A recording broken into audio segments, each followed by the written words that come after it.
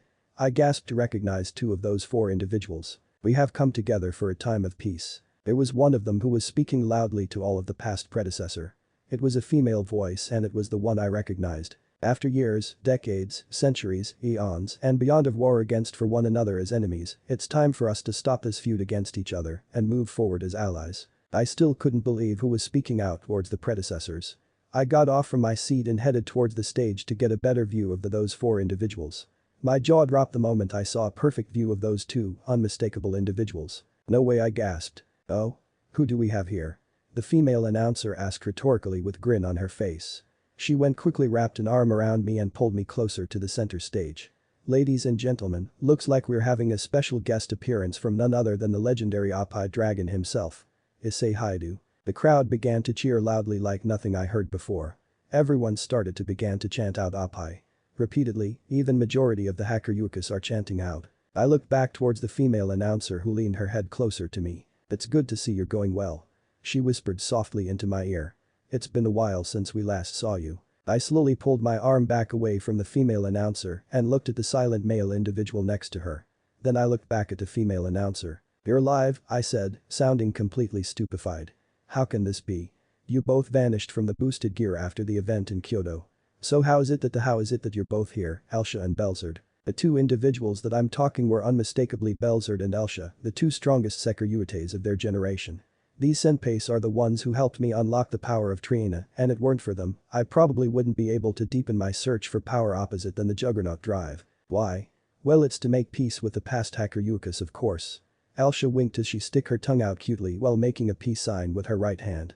I crossed my arms while looking at her with half-eye expression, causing Elsha to have a tear of sweat coming down from the side of her forehead. Oh, you mean how me and Belzerd got back into the boosted gear? I nodded. Well, it was kind of complicated to explain. Elsha confessed. Complicated? How so? I asked. Let's just say that we didn't have no idea who exactly you were at first, but when we dig deep into the core of the boosted gear, the memories of meeting you in Kyoto came back to us. Wait, you didn't know who I was till you went to the core of the boosted gear? Why did you go there? I asked, trying to understand what was going on. Isn't the core just Drake's soul? Oh? You don't know. The core isn't just Drake's soul and the source of his powers. It also acts as the library. Library? I raised a brow. Yes. Elsha nodded. To be more accurate, this library I'm referring to is a data bank of the memories of all the Sekiryuites of the past and present are held. We used it to explore memories and remembered of who you are and the Kyoto event. Is that so? If that explains how Elsha and Belzerd remembered me and the event in Kyoto. Doesn't explain why their conscious came back. A thought crossed my mind. Why did you guys go the core in the first place? I asked. Eh? Well, we sensed that majority of the Juggernaut drive curse was removed and noticed a sudden change in the other past Sekiryuite. We found it very odd and decided to investigate it. Elsha confessed, much to my joy. I get it now. I know why your conscious are back in the boosted gear. I exclaimed. The reason why you and Belzerd are back in the boosted gear in the first place is mostly because you never left in the first place. I know what I'm saying is a bit confusing, but I'm not lying. Belzerd and Elsha did vanish from the boosted gear, but that was in the future though. Since everyone here, beside those 2, were able to retain their memories of their past lives, thanks to help of Father Time Sama's time-traveling spell, the Belzerd and Elsha I'm seeing right now are none other than the past Belzerd and Elsha. They figured out something wasn't right due to the changed behavior of the other past senpais and the removal of the Juggernaut drive curse and decided to investigate on it. When they went to search in the core of boosted gear to see the memories of their future selves, giving me the power of Trina and vanishing. Looks like you don't need me to explain how we're back in the first place. Elsha noted by tell of my expression. Yeah, I'm good. I tell her. So what now? Are the 2 going to leave again? Or are you planning to stay? We'll stay for now. Elsha responded casually. Despite how peaceful it was for us to leave this place, it was completely boring in the afterlife. It might be fun to observe and support you of becoming the greatest Sekiryuite. Right, Belzerd? Belzerd nodded with a small smile on his face.